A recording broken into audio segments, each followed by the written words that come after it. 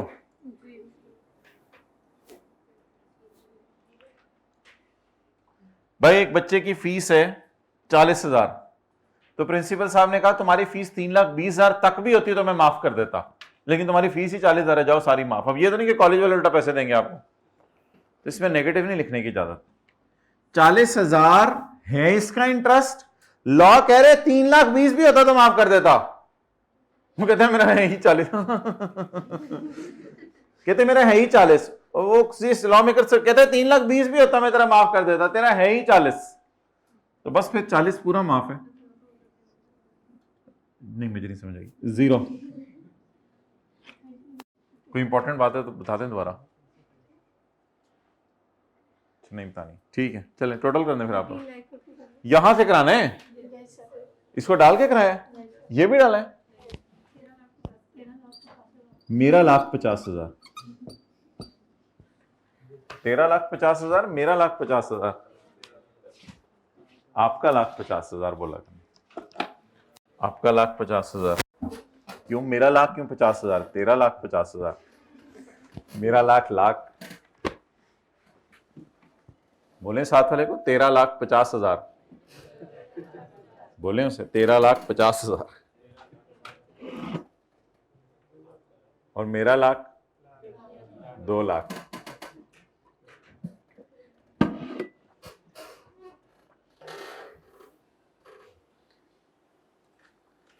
ये फोटोएं पड़ी रहती हैं, ये घर जाके देखते भी हैं, खींचने से मैं मना नहीं कर रहा, पड़ी रहती है। ठीक, स्टेटस पे लगा लिया।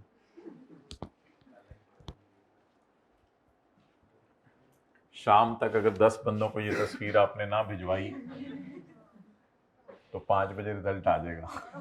अच्छा, टैक्स ईयर 2011। आप इस तरह की बातें सुन के मैसेजेस पढ़ के जज्बात में तो नहीं आ जाते?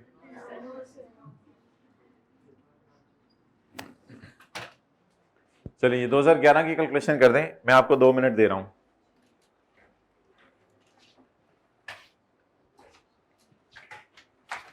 जल्दी करें, फिर 2 मिनट में क़यामत कायम ना होगी तो पूरा कर लें। अच्छा, क्लास के बाद आओ, क्लास के बाद आओ, रखो भी, क्लास के बाद आओ। इसराफील अलैहिस्सलाम सूर पकड़ के खड़े हैं, बस अल्लाह की तरफ से तैयार हैं वो, बस साथ वाले को भी तैयारी करा के रखें।